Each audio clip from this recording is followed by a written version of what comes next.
Bonjour à tous, c'est Romain de Fun-Android et aujourd'hui on va vous parler d'un nouveau smartphone très original, l'Asus Zenfone 6.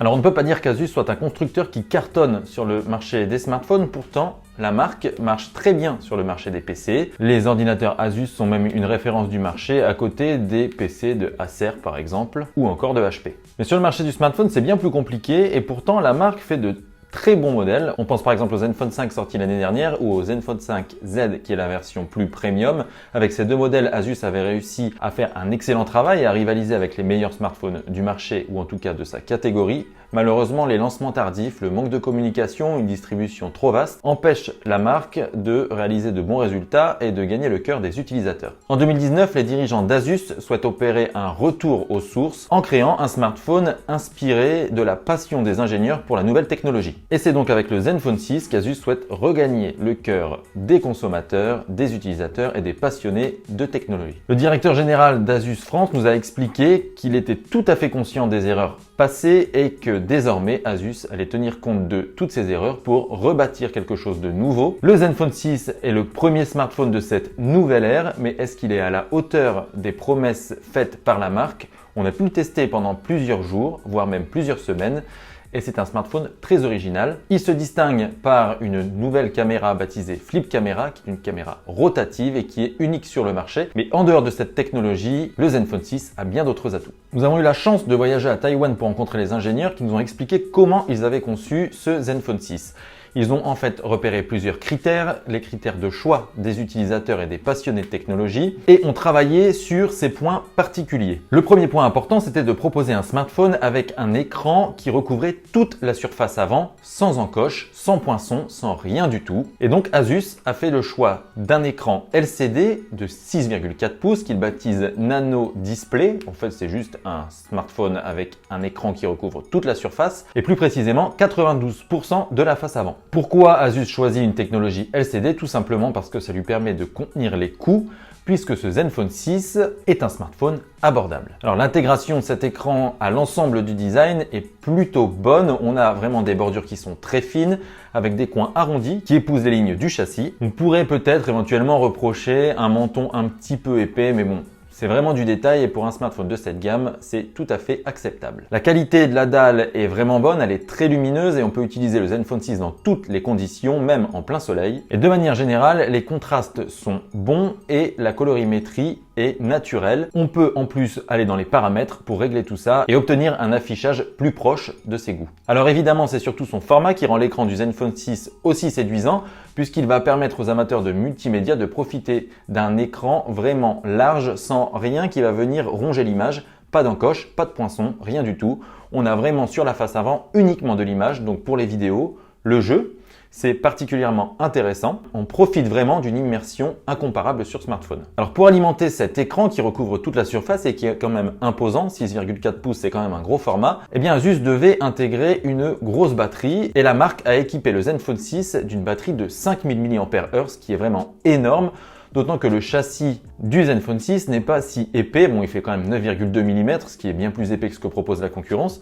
Mais on a quand même 5000 mAh sous le capot, ce qui est vraiment très imposant. Comment les ingénieurs ont réussi à intégrer une telle batterie dans un châssis aussi fin? Eh bien, ils ont dû d'abord manipuler un autre composant qui prend de la place, qui est la carte mère. La carte mère, habituellement, est l'un des composants les plus imposants sous la coque d'un smartphone. Asus a imaginé une carte mère qui se repliait sur elle-même pour pouvoir être divisée par deux en taille et pouvoir l'intégrer donc dans son châssis tout en intégrant une énorme batterie. Ça, c'est plutôt malin. Alors évidemment, avec une capacité de 5000 mAh, l'autonomie est complètement folle. On peut tenir 2 jours avec un usage intensif, voire dépasser un petit peu plus.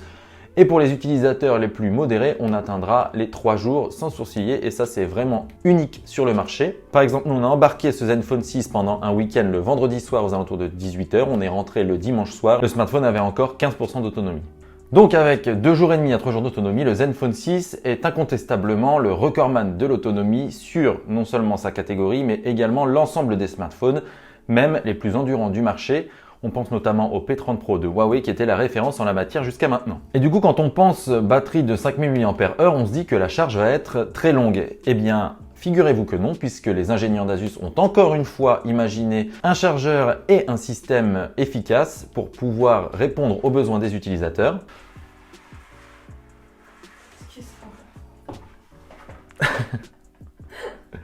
J'aime beaucoup la petite fouine qui vient là, genre, je fais pas de bruit.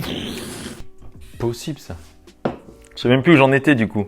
En fait, pour pouvoir intégrer la recharge rapide à une grosse batterie, il faut faire très attention à la dissipation de la chaleur, au risque de faire exploser le smartphone. Coucou Samsung. Pour réussir à intégrer une recharge rapide sur le Zenfone 6, les ingénieurs ont intégré un séparateur plus fin entre les anodes et les cathodes qui vont permettre donc de recharger rapidement, mais pas trop non plus pour ne pas stresser les cellules. D'après ces études de marché, Asus estime que les utilisateurs recherchent avant tout une recharge rapide sur la première heure de recharge ou sur la première portion de recharge, on va dire les premiers 50%. En accompagnant sa batterie de 5000 mAh d'un chargeur de 18 watts, le constructeur assure une recharge de environ 40% en 30 minutes et 40% ça permet d'utiliser le smartphone au moins une journée. Par contre, pour la deuxième partie de recharge, eh bien, il faut attendre environ 2 heures pour passer de 1 à 100%. C'est bien plus long que les concurrents qui ont une batterie de 3300 mAh puisque pour eux, il faut environ 1h15, 1h30. Néanmoins, ce choix permet à Asus d'allonger la durée de vie de la batterie, à les multiplier par 1,5. Selon les calculs des ingénieurs, après 2 ans d'utilisation, la batterie passe de 5000 mAh à 4550 mAh. À titre de comparaison, une batterie de 3300 mAh passe à 2871 mAh après 2 ans chez les concurrents.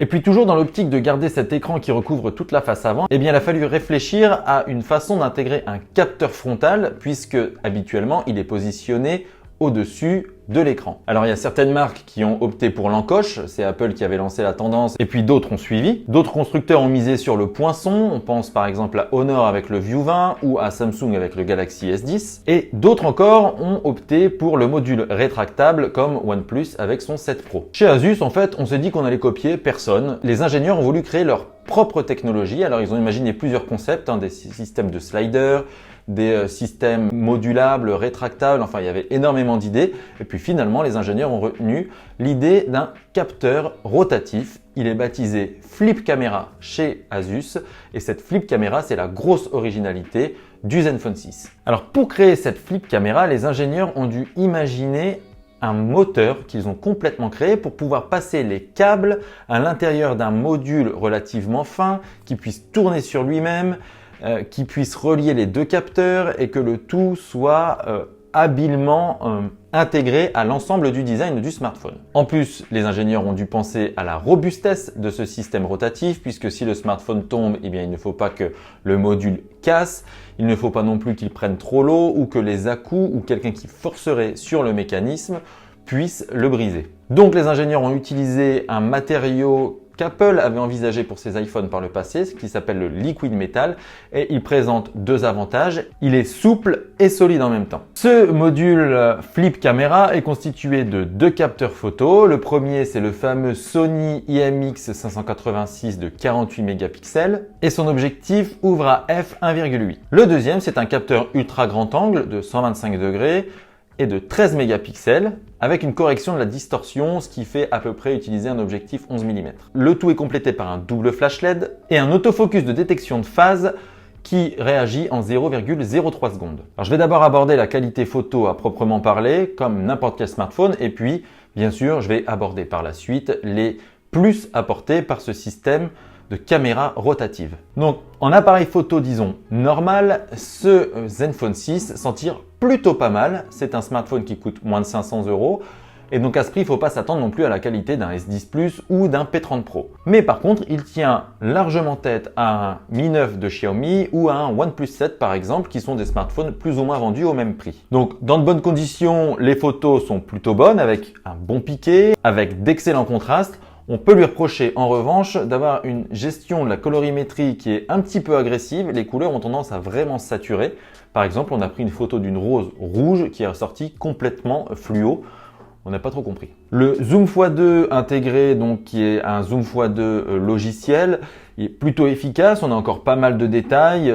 On a des contrastes qui sont toujours bons. Mais bon, ça n'a rien à voir avec un modèle très haut de gamme. Disons qu'il est là et qu'il peut dépanner, mais les photos sont pas complètement exploitables. Elles ne le sont pas non plus avec le capteur grand angle qui a tendance à vraiment avoir un traitement agressif. Donc on a une distorsion qui est assez flagrante et puis une perte de détail assez importante. On a aussi pas mal de bruit et parfois même du grain, donc le grand angle, il ne convainc pas vraiment. Assez logiquement, quand la luminosité baisse, eh bien la qualité des photos se dégrade, les contrastes sont moins maîtrisés, la colorimétrie est moins bonne, on perd beaucoup de détails et il y a pas mal de bruit qui s'invite. En revanche, on peut quand même dire que le Super Night Mode intégré par Asus est plutôt efficace, il apporte pas mal de lumière aux photos de nuit. Alors, les photos ne sont pas exploitables, même pour les réseaux sociaux, mais ça permet de voir un petit peu plus d'éléments dans un cadre vraiment très sombre. Comme la plupart des concurrents, Asus cède à la tendance des portraits et ce mode portrait, il se révèle vraiment efficace avec des contours assez précis. Alors il faut faire attention à l'arrière-plan. S'il y a trop de détails sur l'arrière-plan,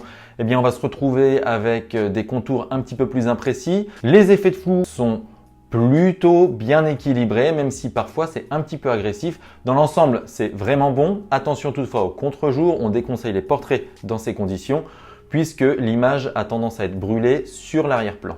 Mais sinon, les portraits sont vraiment bons. Donc, en appareil photo normal, eh bien, ce Zenfone 6 s'en sort plutôt pas mal. Mais c'est pas là sa grande originalité. Sa grande originalité, c'est son module rotatif. Et les ingénieurs d'Asus ne se sont pas contentés d'insérer un tel module pour simplement passer en mode selfie.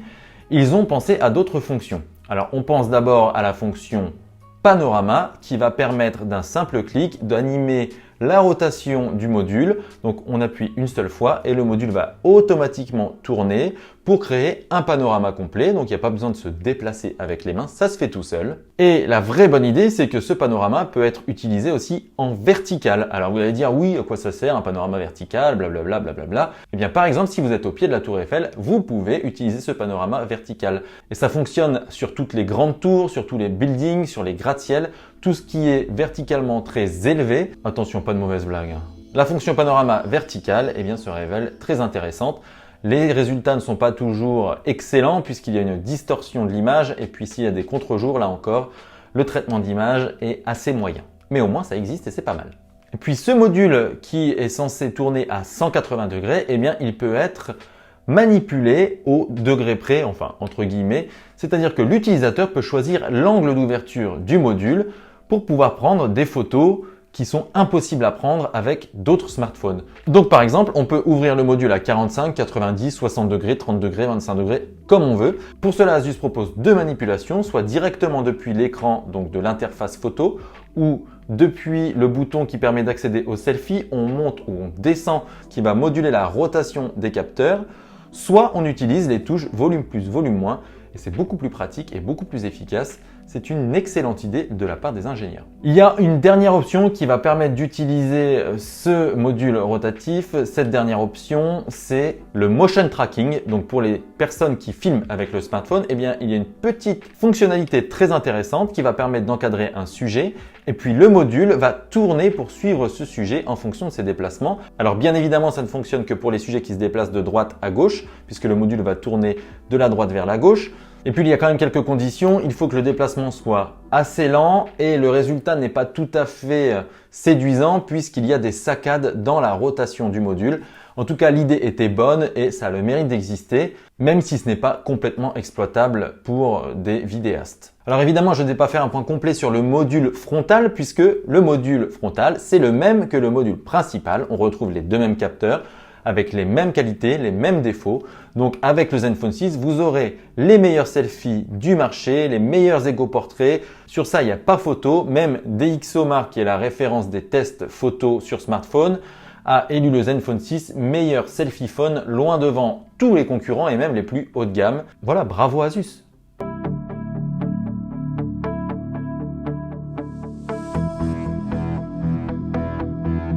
Vous pensiez en avoir fini? Eh bien, il y en a encore parce que la marque a vraiment fait de l'excellent travail. Et rapidement, je vais balayer les autres points forts de ce Zenfone 6 puisque là, j'ai abordé les trois points principaux, l'écran, l'autonomie et le module photo rotatif. Ce sont les trois gros points forts. Mais il en a d'autres. On commence par les performances. Il est à la hauteur des meilleurs smartphones du marché puisqu'il intègre le processeur Snapdragon 855, 6 à 8 Go de RAM et jusqu'à 256 Go de stockage avec un port micro SD qui va permettre d'étendre la mémoire jusqu'à 2 Tera. Et en plus de ce port micro SD, il y a un slot double SIM. Donc au quotidien comme pour les jeux, eh bien le Zenfone 6 est un vrai monstre. Il répond parfaitement aux exigences d'un utilisateur très connecté et même les joueurs vont y trouver leur compte puisqu'Asus a intégré un mode génie du jeu qui va optimiser les performances lorsqu'on joue à un jeu vidéo. Et on note d'ailleurs qu'Asus a également intégré un mode Booster l'IA qui va permettre de booster les performances générales pour pouvoir utiliser le smartphone dans les meilleures conditions possibles. Si par exemple ponctuellement vous avez besoin d'énormément de ressources, vous pouvez activer ce mode et il permet d'obtenir des résultats assez bluffants. Notamment, on l'a activé pendant nos benchmarks et on a vraiment pratiquement atteint les 400 000 points sur Antutu par exemple. On était à 390 000. C'est vraiment impressionnant puisqu'il dépasse même le OnePlus 7 Pro qui est la référence absolue en termes de performance. And I'm feeling good.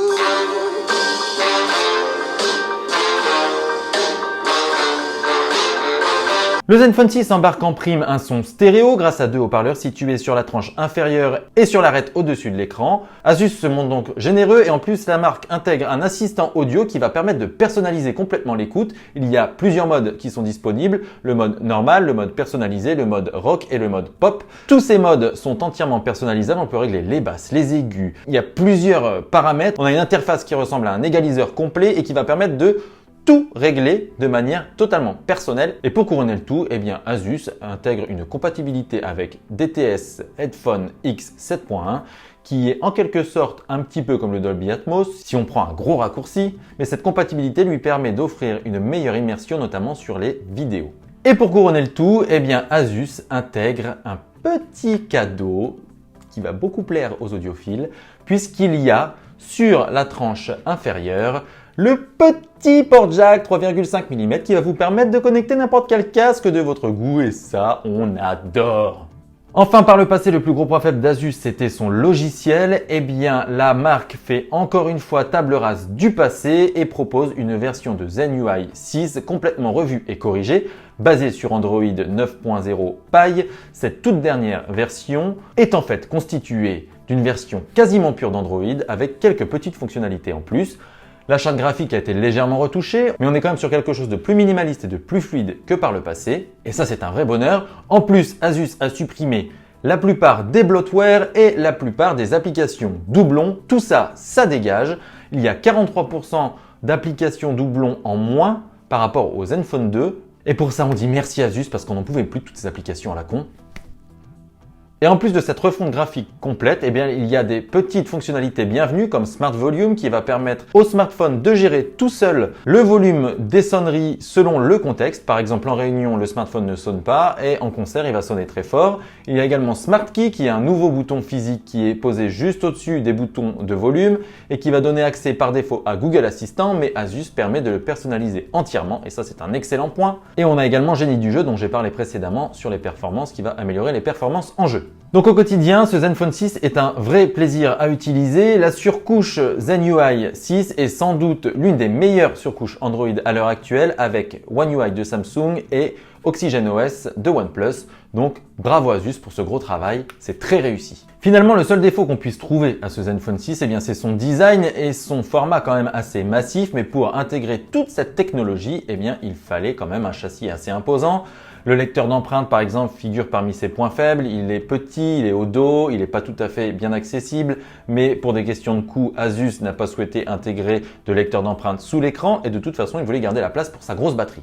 Donc il y a des choix qui ont été faits. Le choix de l'esthétique ne figure pas parmi les priorités, même si ce Zenfone 6 est quand même original. Alors le module photo, bien évidemment, il est un peu disgracieux, mais lorsqu'il est ouvert, eh bien le Zenfone 6 a des petites allures de Wall-E. Vous savez, le petit robot là, mignon. Et bien il ressemble beaucoup à ça en fait. Donc vraiment, on n'a pas grand chose à reprocher à ce Zenfone 6 finalement. Parce que même son prix est extrêmement abordable, il est commercialisé à partir de 499 € et à ce prix, il se positionne face à un Mi 9 ou un OnePlus 7 et il a quand même beaucoup d'atouts à faire valoir face à ces deux énormes mastodontes qui ont déjà fait leur preuve sur cette tranche de prix. Reste à savoir si Asus va réussir à commercialiser son smartphone dans les bonnes conditions, c'était son gros point faible par le passé. Asus France nous assurait que toute la politique de marketing, de commercialisation et de communication avait été été revu entièrement. Donc on espère que le Zenfone 6 connaîtra le succès qu'il mérite. Parce qu'on doit bien le dire, ce smartphone nous a beaucoup séduit pour deux choses. D'abord parce qu'il est original et que de l'originalité sur ce marché des smartphones où tous ont tendance à se ressembler, eh bien ça fait beaucoup de bien. Et puis surtout parce que lorsqu'on utilise ce Zenfone 6, eh bien on ressent toute la passion pour la technologie des ingénieurs de la marque. Il n'y a rien qui manque, il y en a pour tout le monde. On a un triple slot avec la micro SD, double SIM, on a le jack 3,5 mm, on a une grosse batterie, des performances, un bel écran. On a vraiment tout, plus le module caméra qui est un module unique au monde. Donc qu'est-ce qu'on peut vraiment lui reprocher à part son design un peu massif? Pas grand chose. Et nous pour ça, pour avoir ressenti cette passion, eh bien on aime beaucoup ce Zenfone 6. Voilà, cette vidéo de test du Zenfone 6 est maintenant terminée. Merci à tous de l'avoir regardé. Vous pouvez bien évidemment vous abonner à notre chaîne YouTube juste ici et activer la petite cloche pour recevoir une notification dès qu'une nouvelle vidéo est disponible. Je mets dans la description tous les liens vers le test du Zenfone 6 et de tous les articles concernant le dernier smartphone d'Asus. Je mets également dans cette description tous les liens vers nos réseaux sociaux. Merci à tous encore une fois pour votre fidélité. Merci d'avoir regardé cette vidéo. À très bientôt pour une nouvelle vidéo sur Phone Android. D'ici là, portez-vous bien. Ciao, ciao!